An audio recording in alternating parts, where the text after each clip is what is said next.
سڵاوتان لێبێت خوێندکارانی ئازیزی پۆلی 12 وێژەیی. بە خۆشحاڵیەوە ئەمڕۆ دەست بە قسەکردن لە سەر بەشێکی نوێ و بابەتێکی نوێ دەکەین لە جوگرافیای مرۆیی بە ناوی جوگرافیای ئاواکاری. مەبەست لە ئاواکاری هەر ئاوەدانیە، واتە نشینگەکان ئەڵبەت بە پێی گوند و شار و دابەشبوونی چالاکیە مرۆییەکان تیایاندا. ئامانج لەم بەشە چەند لایەنێکە، لەوانە تێگەیشتن لە دابەشبوونی شێوازەکانی نیشتەجێبوونی مرۆڤ و هەروەها زانینی شێوازەکانی لادێنشین و هۆکارەکانی و ئەو شکڵ و شێوەیەی کە هەیەی وە شارەزابوون لە بەکارهێنانە جیاوازەکانی زەوی و چۆنێتی دابەشبوونیان بە پێی چالاکیەکانی مرۆڤ لە شارەکاندا و ئاشنابوون بە چۆنێتی فراوانبوونی شار و هۆکارەکانی و هەروەها زانینی بنەماکانی جاکردنەوەی گوند و شار. لەم بەشەدا ئەو باس و خواسانەی کە هەمانە، ئەو بابەتانەی کە هەمانە لە دەوری ئەم ئامانجانە دەسۆڕێتەوە. سەرەتا با بزانین مەبەست لە جوگرافیای ئاواکاری چییە. جوگرافیای ئاواکاری لقێکە لە زانستی جوگرافیای مرۆیی، ئەڵبەت گرنگی بە پەیوەندی نێوان مرۆڤ و زەوی دەدات و تیشک دەخاتە سەر دابەشبوونی نیشینگە مرۆییەکان لە ڕووی شێواز و قەبارە و کەرەستەی بیناسازیەوە لە ڕێگەی وەسفکردن و شیکردنەوەی جۆرەکانی بەکارهێنانی زەوی لە هەر شێوازێک کە مرۆڤ ئاوەدانی کرد بێتەوە. ئەگەر ئێمە سەیری هەر نشینگەیەکی مرۆیی بکەین، چ لادێ یاخۆ شار، تەنانەت لە نێوان شار و گوندەکان لە شوێنێکەوە بۆ شوێنێکی تر لە شێواز و قەبارەی چڕی دانیشتوان و کەرەستەی بیناسازیەوە، تەنانەت هەندێک جار لە دابەشبوونی زەوی نشینگەکان بۆ چالاکیە جۆرا و جۆرەکانی مرۆڤ جیاوازی هەیە. ئەم نشینگانە لەلایەکەوە ڕەنگدەرەوەی سروشتی ناوچەکەن، لەلایەکی ترەوە ڕەنگدەرەوەی جۆر و ئاستی چالاکیە ئابووری و مرۆییەکانی ناوچەکەن. سەرەتا با بزانین کە ئایا چۆن گوند و شار لە یەکتری جیا دەکەینەوە. ئەڵبەت بنەمایەکی گشتی وەها نییە کە دنیا لەسەری کۆک بن بۆ ئەم جیاکردنەوەیە. لە هەندێک وڵاتی شاجیاوازیەکان بەڕادەیە کەمە بنەوە لە نێوان گوند و شاردا کە هەندێک جار زەحمەتی دروستەکەن بۆ پێوەرەکانی جیاکردنەوەی گوند و شار. جایە ئەوە تا بەهۆی پێشکەوتنەوە جیاوازی نێوان گوند و شار کەمە بێتەوە، یا بە پێچەوانەشەوە بەهۆی دواکەوتووی و خراپی باری ئابووری زۆر جار وایە کە شارەکان سیمای گوند وەربگرن و جیاوازیان کەم بێتەوە لەگەڵ گوندەکانە. بەڵام وێڕای ئەوانەش هێشتا هەنێ بنەمای جۆرا و جۆر هەن بۆ ئەم جیاکردنەوەیەوە ناسینیان کە بریتین لە بنەمای ژمارەی دانیشتوان و پیشە و کارگێڕی و پەیوەندی کۆمەڵایەتی و ڕواڵەتی دەرەوەی نشینگەکان. بنەمای ژمارەی دانیشتوان یەکێکە لە سادەترین بنەماکان کە بەهۆیەوە ئەتوانین گوند لە شار جیا بکەینەوە. بێگومان ژمارە و چڕی دانیشتوان لە گوندەکانە کەمترە بە بەراورد بە شارەکان، بەڵام لەم بارەیە شەوە ڕێکەوتنێکی زانستی و نێودەوڵەتی وەهانیە کە هەمومانیەک بخا. بۆ نمونە لە دانیمارکدا گوند ئەو شوێنەیە کە دانیشتوانەکەی لە 200 کەس زیاتر نییە. کەچی لە ئەرجەنتین سەیرەکەی نزیکەی دانیشتوانەکە نزیکەی 2000 کەسە و لە وڵاتێکی چڕی وەکو هندستانیشان ئەم ژمارەیە زیاد دەکا بۆ 5000 کەس. دانیشتوانی گوندێک لە چیندا پێویستە لە 100,000 کەس کەمتر نەبێت. ئەگەر تێبینی ئەم پێوەرە بکەین، ئەبینین چڕی گشتی دانیشتوانی وڵاتەکە کاریگەری ڕاستەوخۆی هەیە لەسەری. ئەو وڵاتانەی کە دانیشتوانیان کەمە، قەبارەی دانیشتوانی گوندنشینەکانیشی کەمە. لە کاتێکە ئەو وڵاتانەی کە دانیشتوانی زۆرە، گوندەکانیان قەرەباڵغن و چڕن و ژمارەیەکی زۆر دانیشتوانیان هەیە. یەکێکی تر لە پێوەرەکان لەسەر بنەمای پیشەیە. ئاشکرایە زۆربەی دانیشتوانی گوندەکان بە کشت و کاڵکردن و ئاژەڵداریەوە خەریکن. لە کاتێکا لە شارەکانە پیشەی جۆرا و جۆر هەیە، وەک پیشەی پیشەسازی و گەشتیاری، وەکو پیشەی بازرگانی و خزمەتگوزاریەکانی تریش. یاخود ئەتوانین بڵێن کە زۆرترینی دانیشتوانی گوندەکان خەریکی کشت و کاڵن، لە کاتێکە کەمترینی دانیشتوانی شارەکان سەرقاڵی پیشەی کشت و کاڵین. هەرچەندە لە هەندێک وڵاتە بە تایبەتی لە وڵاتە گەشە سندووەکانە لە گوندەکانە کارگەی پیشەسازی هەیە، خزمەتگوزاری تر دامەزراوە. ئەمەش بۆتە هۆی کەمکردنەوەی ئەو جیاوازیەی کە یا ئەو جیاوازیە پیشەیەی کە لە نێوان گوند و شاردا هەیە. بنەمای سێهەمیان بنەمای کارگێڕیە. ئەم بنەمایە زۆرتر پەیوەندی بە بڕیارە کارگێڕیەکانەوە هەیە، واتە لە سەر بنەمای گەشەسەندنی نشینگەکان دەوڵەت بڕیار دەدات کە کام نشینگەیە گوندە و کام نشینگەیە شارە، و کامە شارۆچکەیە و کامە قەزا و ناحەیە، و ئەمەش دەوڵەت پابەندەکە بە پێشکەشکردنی خزمەتگوزاری جیاواز و تایبەت بەو نشینگانە. بۆ نمونە شارەکان ئەنجومەنی شارەوانیان هەیە لە گوندا ئەمە نییە، یاخود خزمەتگوزاری بەرگری شارستانی و زانکۆ، پەیمانگا، کۆمپانیا، مۆزەخانە و هەتا وەکو دوایی کە ئەمانە لە ناو شارەکاندا هەن. هەروەها بنەمایەکی ترمان هەیە کە بنەمای کۆمەڵایەتیە.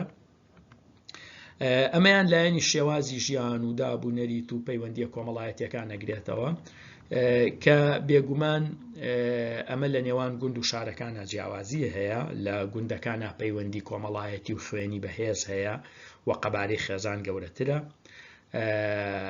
خزمایەتیەکی بەهێز لە نێوانیانە هەیە، لە کاتێکە ئەمە لە شارەکانە جیاوازە و ئەو پەیوەندیە کۆمەڵایەتیە و ئەو شێوازە لە ژیان و دابوونەریت بە جۆرێکی ترە.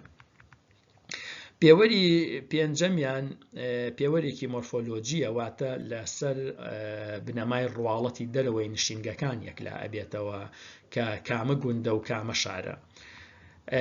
مەبەستمان لە ڕواڵەتی دەرەوە هەموو ئەو شتانەیە کە دەشێت بە چاو تێبینیان بکەین. گوندەکان بە شێوەیەکی گشتی ڕووبەرێکی زۆری زەوی کشت و کاڵی و سەوزایی لە دەوریانە، نشینگەکانیان نزمن و چەند نهۆمی نین وەکەوەی کە لە شارەکانە هەیە. هیچ جۆرە زەویەکی تەرخان کراو بۆ بازرگانی و پیشەسازی تیادا یابەدی ناکرێ یاخۆ زۆر دەگمەن و کەمە. ئەمە بە تایبەتی لە وڵاتە تازە پێگەیشتووەکان یاخود لە وڵاتە دواکەوتووەکان. لە کاتێکا لە شارەکاندا باڵەخانەی بەرز هەیە و شێوازی تەلارسازی سەرنجڕاکێش و شەقامی فراوان و قیرتاوکراو و دامەزراوەی زۆری حکومی تێدا دەبیندێ. ئەلبەت هەرێکێک لەم پێوەرانە دەشێت لە وڵاتێکە ڕاست یان هەڵەبن. ئەمەش بە پێی پێشکەوتن و ئاستی گوزەران و جۆری چالاکی ئابووری و بۆ بڕیاری سیاسی و تا دوایی وڵاتەکان. بۆیە وەک لە سەرەتاوە وتمان کە تا ئێستا پێوەرێکی زۆر دەقیق بوونی نییە بۆ جیاکردنەوەی گوند لە شار، بەڵام ئەکرێ هەموو ئەمانە پێکەوە ڕوئایەکی ڕۆشنترمان پێ بدەن لەو بارەیەوە.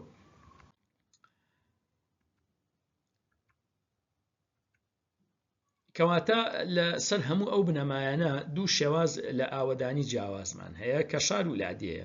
هەر لەسەر ئەو بنەمایش جوگرافیای ئاواکاریە بێ بە دوو بەشەوە، جوگرافیای ئاواکاری شار و جوگرافیای ئاواکاری لادێ. سەرەتا با بزانین جوگرافیای ئاواکاری لادێ چییە و تایبەتمەندیەکانی چین. جوگرافیای ئاواکاری لادێ زانستێکە گرنگی تەبعاً لە بواری جوگرافیای مرۆییدا و لە بواری جوگرافیای ئاواکاریدا گرنگی بە تێگەیشتن و شیکردنەوەی ژینگەی ناوچەی لادێنشینەکان و کێشەکانیانەدا، وەک شیکردنەوەی لایەنی مێژوویی و کولتوری دانیشتوان و قۆناغەکانی گەشەکردنیان و شێوازە جیاوازەکانی نیشتەجێبوونیان، هەروەها پەیوەندی نێوان ناوچە لادێنشینیەکان لەگەڵ ناوچەکانی دەوروبەری و شارەکان ڕوونەکاتەوە.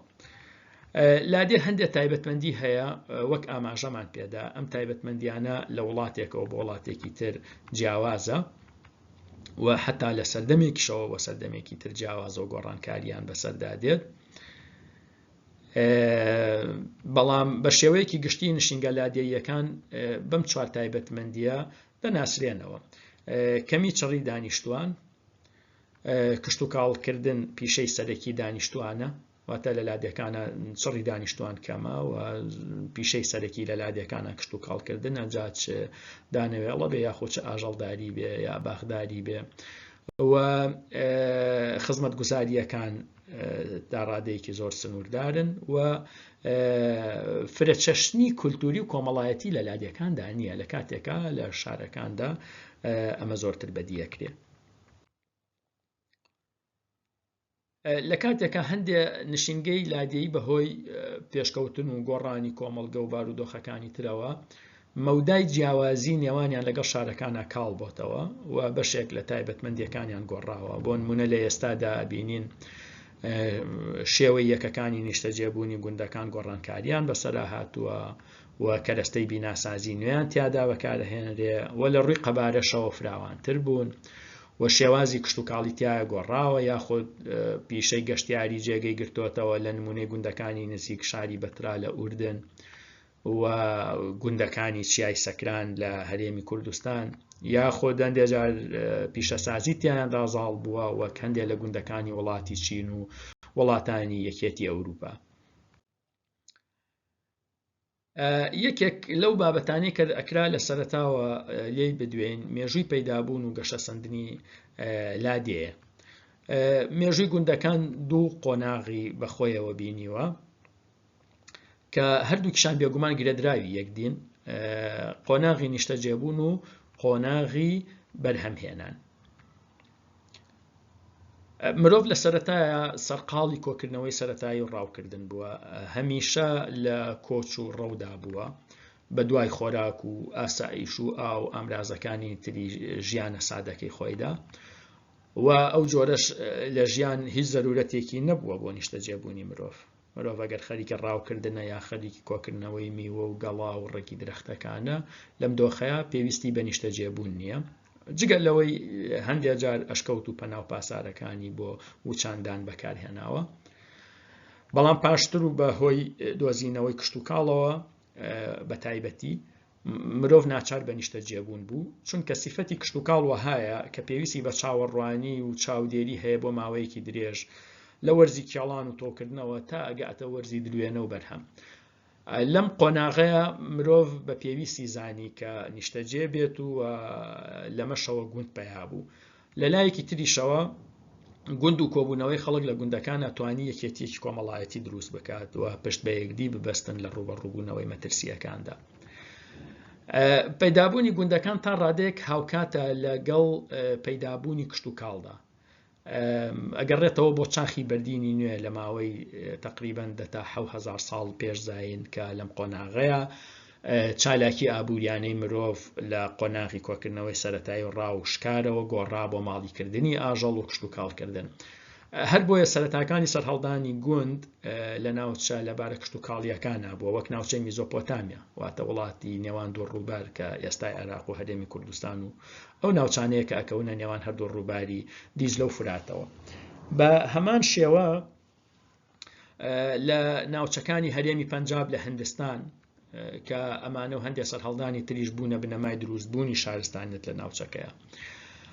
هەروەک چۆن خەڵکی گوندێک یەکێتیەکی کۆمەڵایەتیان بنیاد دەنا بۆ خۆپارێزی لە مەترسیە دەرەکیەکان، ئاوا چەند گوندێکیش هێزی خۆیان یەک دەخست بۆ هەمان مەبەست و بەم جۆرە شار و هەرێم و تەنانەت وڵاتیش دروست بوو بەداخەوە کە ئەمە لە فۆرمێکی کۆندا بووە هۆی دەرکەوتنی دەرەبەگایەتی و کوێخا و ئاغا و ڕەنجبەر و لە فۆرمێکی نوێژدا بوو بەهۆی پەیدابوونی مشەخۆری سیاسەت و دەوڵەت و مشەخۆری سەرمایەداریشی لێکەوتەوە.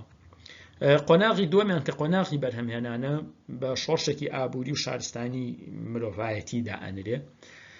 مرۆڤ لە قۆناغی بەکاربردنی ڕاستە و خۆی دەرامەتە سروشتیەکانەوە هەنگاوی نابەرە و ئەوەی ببێتە بوونەوەرێکی بەرهەمهێن و بە دوایە شێوازی بەکارهێنانی زەوی و دابەشبوونی دانیشتوان و نیشتەجێبوون هاتە ئاراوە. لە ئێستاشدا ئەرکی سەرەکی لادێکان دابینکردنی بەرهەمی کشت و کاڵیە و هەمیش ئاسایش و سەقامگیری خۆراک بۆ دانیشتوانەکەی میسۆگەرەکە یاخود بۆ دانیشتوانی تەنانە شارەکانیشی میسۆگەر دەکات. نشینگە لادێیەکان دابەشە بن بۆ دوو جۆری سەرەکی. لەوانە نشینگە کاتیەکان و نشینگە هەمیشەییەکان. کاتیبوون و هەمیشەییبوونی گوندەکان یا نیشتەجێبوون لە گوندەکانە پەیوەندی ڕاستەوخۆی بە جۆری دەرامەتەکانەوە هەیە. گوندی وا هەیە کە تەنها پشتی بەڕاوکردن بەستووە، وەک هۆزەکانی ئینۆیت لە باکووری کەنەدا و لە دوورگەی گریلاند، یاخود هۆزی ماسای لە هەردوو وڵاتی کینیا و تەنزانیا لە خۆرهەڵاتی ئەفریقا کە ئەمانە خەریکی شوانکارەیی بوون، و هۆزی دایک لە باشووری خۆرهەڵاتی ئاسیا کە خەریکی پیشەی کشتوکاڵی جێگۆڕکێن. بەد لە داهاتوودا بە وردی باس لە کشتوکاڵی جێگۆڕکێ دەکەین. ئەم جۆرە چالاکیانەوە ئەکا کە نشینگە مرۆییەکان نەتوانن بۆ هەمیشە لە شوێنێکدا بمێننەوە و بە پێی جوڵەی بەرژەوەندیەکانی ژیان و ئابووریان نشینگەکانیان نەگوێزنەوە بۆ شوێنێکی تر. ئەگەرچی ئەم دیاردەیە لە ئێستادا تا ڕادەیەکی زۆر کەم بۆتەوە و دەوڵەتەکان ناچاری نیشتەجێبوونیان کردوون. لە بەرامبەر ئەمەشدا گوندە هەمیشەییەکانمان هەن کە جێگیرن، ئەمەش بە هەندێک هۆکار، لەوانە زیادبوونی ژمارەی دانیشتوان کە شێوازی بەرهەمهێنانی کشتوکاڵی چڕی سەپاندووە، و تایبەتمەندی کشتوکاڵی چڕیش ئەوەیە کە زیاتر لە جارێک لە ساڵدا بەرهەمهێنانی کشتوکاڵی ئەنجام بدرێ، واتە بە درێژایی ساڵ پێویستە چالاکی کشتوکاڵی چاودێری بکرێت و بە دیاریەوەدا بنیشین. بەم هۆیەوە هەندێک هۆزی کۆچەری ناچار بە نیشتەجێبوون بوون، وەک هۆزەکانی ئانکا لە ئەمریکای باشوور و تەواریق لە بیابانی گەورەی ئەفریقی. جگە لەوە داگیرکاری ئەوروپی لە ئەمریکای باکوور و باشووردا نیشتەجێبوونی سەپان بەسەر هەندیە سوورەکاندا و دانیشتوانی ڕەسەنی ئوسترالیاشی جێگیر کرد، و هەوڵدان بۆ کۆکردنەوە و دوورکەوتنەوە لە مەترسیەکان و بەدەستێنانی ئاسایش و بەرگری وەکەوەی هۆزەکانی ئەسکەندەنافیا کردیان کە یەکێتیەکیان دروست کرد بۆ ڕوبەڕووبوونەوەی هێرشی بەردەوامی ڤایکینگەکان، و ئاشوبی ناوخۆیی ناو هۆزەکانی ناوچەکە دیسان هۆکار بوو بۆ ئەوەی کە نیشتەجێبوون دروست ببێ. و بێگومان دۆزینەوەی ژینگەی گونجاو و ئاو هەوای لەبار و دەرامەتی سروشتی پێویست وەک ئاو زەوی بەپیت و کەرەستەی بیناسازی دیسان لە هۆکارە گرنگەکانی نیشتەجێبوونی مرۆڤ بوون لە گوندەکاندا. نشینگە هەمیشەییەکان چەند شێوازێکی جیاوازیان هەیە بە پێی بارودۆخی سروشتی و مرۆیی ناوچەکە بۆ کۆبوونەوەیان، کە ئێمە 4 جۆریان باسەکەین. یەکەمیان شێوازی کۆبووەوەیە. لەم شێوازەیە نشینگەکان لە یەکدیەوە نزیکن و لەسەر زەویەکی سنووردار نیشتەجێن، ژمارەی دانیشتوانیان زۆرە و ئەکەونە ناوەڕاستی زەویە کشتوکاڵیەکان وەکەوەی لە عێراق و میسر و هەندستان و چین بەرچاو دەکەون. ئەمەش ئەگەڕێتەوە بۆ چەند هۆکارێک، لەوانە بوونی سەرچاوەی ئاو و خاکی بەپیت و بەهێزی پەیوەندیە کۆمەڵایەتیەکان و خزمایەتی و پەیوەندی خوێنی و هەروەها دەستەبەری خزمەتگوزاری پێویست وەک قوتابخانە و نەخۆشخانە و بازاڕ. دووەمینیان شێوازی بڵاو بووە. لەم شێوازەیانە نشینگەکان لەسەر زەویەکی فراوان و بە شێوەیەکی بڵاو دروستکراون، جاری وا هەیە تەنها ماڵێک یاخود چەند ماڵێکی کەم لەسەر پارچە زەویەکی گەورە نیشتەجێبوون و ئیدارەی چالاکیە کشتوکاڵیەکان دەکەن لەسەر ئەو زەویە فراوانە. ئەم جۆرە لە کەنەدا و ئەرجەنتین و ئوسترالیا بەدیەکرێ. ئەمەش لەبەر چەند هۆکارێکە بێگومان. یەکێک لەو هۆکارانە خاوەنددارەتی زەوی کشتوکاڵیە، بۆی هەیە تاکە کەسێ یا خێزانی خاوەنی زەویە فراوانەکە بن و بوار بە جێگیربوونی خەڵکی تر نەدەن لەسەر زەویەکەیان. جگە لەوە بەهۆی بارانی پێویست و مسۆگەرەوە ئەرکی بەرهەمهێنانی کشتوکاڵی کەم بۆتەوە، بە ژمارەیەکی کەم لە دەستی کارە کشتوکاڵیەکان مەیسەر دەبن. وەجگە لەوە ئاسایش و سەقامگیری ڕۆڵێکی گەورەی هەیە لەمەدا. ئێمە پێشتر باسمان کردوتمان کە بەشێک لە کۆبوونەوەی خەڵکی لە دەوری یەک لە گوندەکانە بەهۆی پاڵپشتیکردن لە یەکدیەوە بووە، بە تایبەتی لە کاتی مەترسیەکاندا. بەڵام لە وڵات و ژینگەیەکە کە هیچ مەترسیەک نەبێت زەرورەتی ئەم یەکێتی و پێکەوە بوونە تا ڕادەیە کەمە بێتەوە. واجگە لەوە بەرز و نزمی ڕۆڵی خۆی هەیە لەم دۆخەدا لە ناوچە شاخاویەکاندا نشینگەکان خزاونەتە بناری شاخەکان و لە دامێنی شەوە زەوی فراوان و سەرچاوی ئاوی پێویستیان هەیە. بۆیە لە ئەنجامە دەشتێکی فراوانی چۆڵ لە دامێنەوە و گوندێکی بچووک لە بنارەوە دەرەکەوێت. شێوازێکی ترمان هەیە کە پێی ئەوترێ شێوازی پەرتبوو یا شێوازی پەرش و بڵاو. هەنێ جار ئەشێت دانیشتوانەکە هەموو لە پەیوەندێکی خزمایەتی و کۆمەڵایەتیشدا بن و خەڵکی یەک گوند بن، بەڵام بە شێوەیەکی پەرش و بڵاو و دوو لە یەک نیشتە جێبوو بن. ئەمەش هۆکاری خۆی هەیە. بۆ نمونە لە ناوچە گەرم و کەمبارانەکانی بیابانەکاندا بەهۆی گرنگی سەرچاوی ئاوە لە دەوری سەرچاوەکانی ئاو کۆبوونەتەوە و ئەمەش پەرتبوونێکی دروست کردووە. سەرچاوێکی ئاو لێرە هەیە، کۆمەڵێک ماڵی لەسەر کۆبوونەتەوە، لە شوێنێکی تر کە سەرچاوەیەکی ئاو هەیە کۆمەڵێک ماڵی تری لەسەر کۆبوونەتەوە. یاخود بەهۆی کەمپیتی خاکەوە بەشێکیان دەگوێزنەوە بۆ گەڕان بە دوای خاکی بە پیت و جێگیربوونیان تا جێگیر بن لەسەری. هەنێ جاریش دۆخی تۆپۆگرافی وە ئەکا کە ناچاریان دەکات بە پەرتبوون، واتە لە ناوچە سەخت و شاخاویەکانە بواری فراوان بوونی گوندەکان کەمە، لە دۆخی فراوان بوون و زۆربوونی قەبارەی دانیشتواندا بە ناچاری بەشێک لە گوندنشینەکان ئەگوێزنەوە بۆ دۆڵ و دەشت و شوێنێکی تر. بێگومان ئەمەش پەرتبوونی لێ ئەکەوێتەوە. هەروەها ئاسایش و سەقامگیریش کاریگەری لەسەر ئەوە هەیە. مرۆڤ ئەگەر لە ئاسایشی خۆی دڵنیا بێت بەلایەوە گرنگ نییە ئەگەر دوور لە ئاوەدانیەکانیش بژی و ئەمەش لە ئەنجامدا پەرش و بڵاوی لێ ئەکەوێتەوە. و دوایەمین شێواز کە شێوازی چوارەمیانە شێوازی هەڵکردە و کارەکاتە سەر